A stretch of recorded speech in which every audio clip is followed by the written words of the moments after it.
This is the visual that defines a collapsing presidency.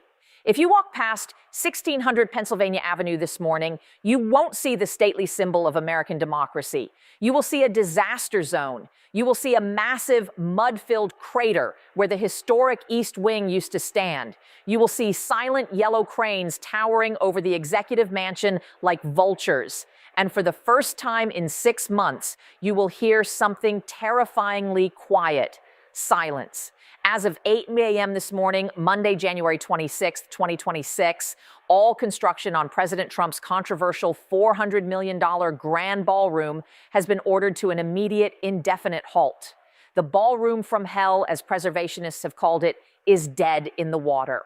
A federal judge, an appointee of Ronald Reagan, no less, has just issued a blistering 40-page injunction that doesn't just stop the work, it accuses the administration of willful deception, statutory vandalism, and gross fiscal negligence. President Trump, already reeling from the Davos disaster, the Japan bond crash, and the seizure of his New York properties, has just been blindsided in his own backyard.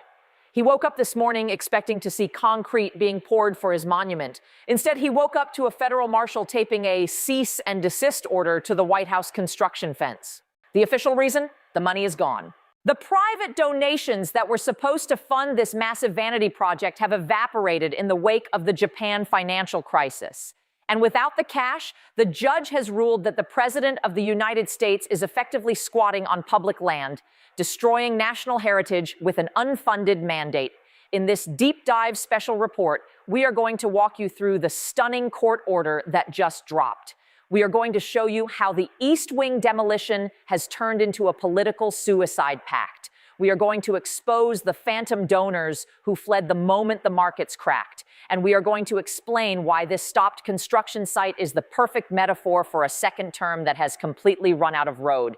The king wanted a castle. He ended up with a hole in the ground. To understand the severity of this ruling and why Washington is in a state of absolute shock this morning, we have to rewind to late 2025. Fresh off his inauguration, President Trump announced the most ambitious and destructive renovation in White House history. He argued that the traditional East Room was too small, too ugly, and embarrassing for hosting world leaders. He famously called the existing facilities third world in a leaked memo to his chief of staff. His solution was the Grand Ballroom, a proposed 90,000 square foot extension that would rival the palaces of Europe. He wanted gold leaf detailing. He wanted 30-foot ceilings. He wanted a dedicated victory balcony facing the Treasury Department. The price tag was astronomical, $400 million. But he had a plan to sell it to the public. He promised the taxpayers wouldn't pay a dime. He claimed that a coalition of private patriots, billionaire donors, had already pledged the full amount. He called it a gift to the nation. The cost, however, wasn't just financial, it was historical. To build this monstrosity, the administration argued they needed to demolish the existing East Wing. This meant the destruction of the family theater, the dismantling of the First Lady's offices, and the excavation of the historic gardens. Preservationists screamed. The National Trust for Historic Preservation sued immediately. They argued, you cannot tear down a UNESCO-adjacent site just because you want a bigger dance floor. They argued that the White House belongs to the people, not the temporary occupant. But Trump bulldozed them, literally. In December, his Department of Justice utilized a loophole. They argued that the project was a matter of national security, claiming the new structure would include a secure, state-of-the-art underground bunker to replace the aging PEOC, Presidential Emergency Operations Center. Judge Richard Leon, the federal judge overseeing the initial challenge, was skeptical. But faced with the national security card, he allowed the demolition to proceed under strict conditions. The East Wing came down in weeks. It was a shocking sight, wrecking balls hitting the White House complex, dust covering the Rose Garden. It was visceral, but the deal was simple. You can dig the hole, but you cannot pour a single ounce of concrete for the new structure until the money is in the bank and the design is approved by the National Capital Planning Commission. Trump gambled. He tore it down, assuming the money and the permits would follow. He assumed he could bully the donors and the regulators. He assumed wrong.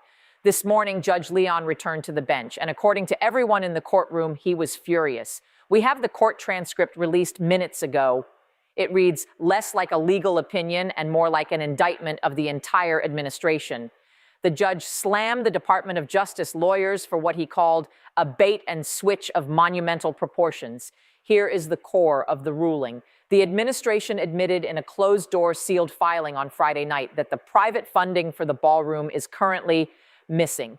The pledge of $400 million was based on non-binding commitments from major donors, hedge fund managers, real estate moguls, and casino tycoons, the usual suspects of the MAGA donor class. But remember what happened this week? The Japan bond crash, the asset seizure in New York, the Davos walkout. Those donors, they are currently facing margin calls. They are watching their portfolios bleed red ink. When the Treasury Department called to collect the actual cash for the ballroom fund on Friday, the donors ghosted. One major donor, reportedly a Las Vegas casino magnate who had pledged $50 million, formally withdrew his pledge on Saturday night, citing market volatility and fiduciary responsibility to shareholders.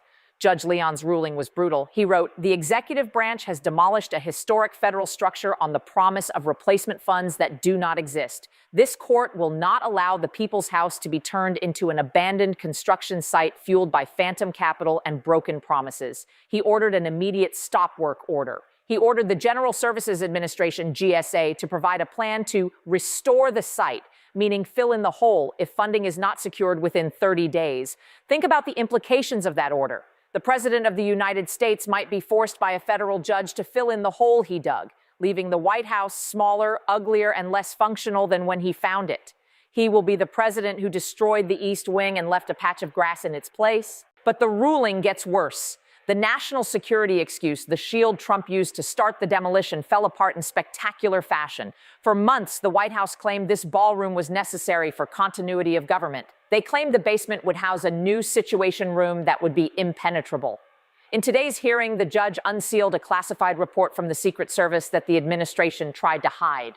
It turns out the Secret Service opposed the project. The report states that the massive construction zone has created a critical security vulnerability on the east side of the complex. The open pit exposes the foundations of the residence to drone attacks, acoustic surveillance, and tunneling risks.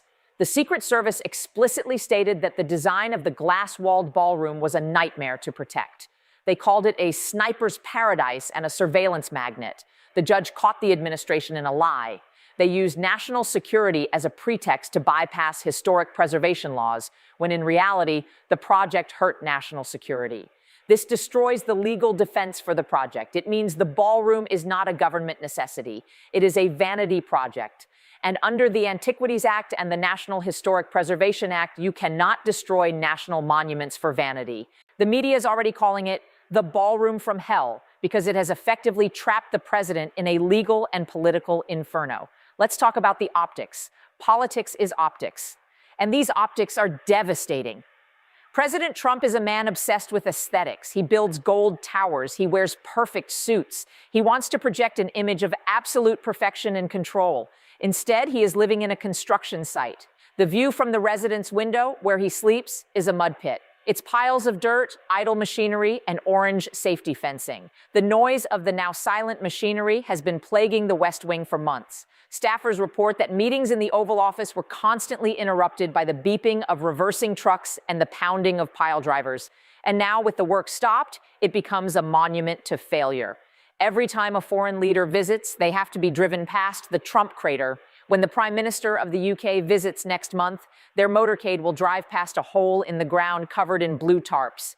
Every news broadcast doing a stand-up on the North Lawn has the yellow cranes in the background. It is a constant, physical, undeniable reminder that the president started something he couldn't finish. Compare this to the great builder persona he campaigned on. I build things ahead of schedule and under budget. I will rebuild America. This project is behind schedule. It is over budget. It is unfunded. And now it is illegal. It connects perfectly to the asset seizure narrative we discussed yesterday. He can't pay for his building in New York. He can't pay for his ballroom in D.C. The theme is insolvency. Why did the donors really pull out? It wasn't just the stock market crash, though that provided the excuse. It was the toxic brand. After the Davos disaster, where the president was openly laughed at by the world, putting your name on a Trump ballroom became a liability. Imagine being the CEO of a Fortune 500 company or a major hedge fund. Do you want your name engraved in marble on a ballroom that is being sued by every preservation group in America? Do you want to be associated with an administration that is seizing private property in Greenland and getting its own property seized in New York? The prestige of the project turned into poison. The donors realized that this ballroom might never be finished. Or worse, the next president, who, according to the wipeout polls, is likely to be a Democrat, might tear it down the moment they take office. Nobody wants to pay $50 million for a building that gets demolished in 2029. It's a bad investment. So they used the Japan crash as an excuse to flee. They looked at the volatility, they looked at the subpoenas coming from the judge, and they decided to close their checkbooks. And Trump is left holding the bag, or rather holding the shovel. There is also a legal angle here for the donors. The judge hinted in his ruling that if the funds were promised but not delivered, the donors might be subject to fraud on the court investigations if they signed affidavits claiming the money was secure. The donors are lawyering up. They are distancing themselves from the White House at record speed. The Trump donor class is fracturing. The Democrats are already weaponizing this, and they aren't holding back. House Minority Leader Hakeem Jeffries released a statement minutes after the ruling. He tore down the East Wing. He tore down the economy. He tore down our alliances. Now he stands in the mud of his own making. He is the demolition in chief. It is a powerful, visceral metaphor. The East Wing contained history. It contained the spirit of past first ladies: Jackie Kennedy, Nancy Reagan, Michelle Obama. By destroying it for a ballroom, Trump played into the barbarian stereotype. And by failing to rebuild it, he plays into the incompetent stereotype. The poll numbers from the Wipeout survey are being updated as we speak. Independents are disgusted by the waste. Focus groups are saying things like, why is he building a $400 million ballroom when gas is $6 a gallon? He cares more about his parties than my grocery bill. The contrast between his luxury obsession and the voters' economic pain is lethal. It reinforces the let them eat cake narrative. And the Republican senators, they are quietly furious. They have to defend this. They have to go on TV and explain why the White House looks like a strip mine. Senator Mitt Romney, or his ideological successor in the Senate moderate wing, was quoted on background saying, "This is what happens when you govern by whim, not by law. We warned him not to touch the East Wing. Now we all look like vandals." There is talk of a Senate inquiry. The Senate Committee on Public Works might call the GSA administrator to testify. They want to know who authorized the demolition without the funds in the bank. If that hearing happens, it will be a televised disaster for the administration. So what happens next? The judge gave them 30 days. Find $400 million in cash or fill in the hole. Can Trump find the money? Maybe. He could try to divert funds from the military, like he did with the border wall in his first term, but the judge anticipated that. The order specifically bars the use of appropriated funds without congressional approval. And with the wipeout looming, Congress isn't giving him a dime. He could try to get a foreign government to pay for it. The Saudi ballroom, imagine the scandal, a foreign power paying for an addition to the White House. It would be impeachable instantly. It violates the emoluments clause in the most direct way possible. So the most likely scenario is the most humiliating one. The GSA hires a contractor to pour dirt back into the hole. They plant some grass. They restore the exterior wall of the residence. And the Trump ballroom becomes a phantom limb of history.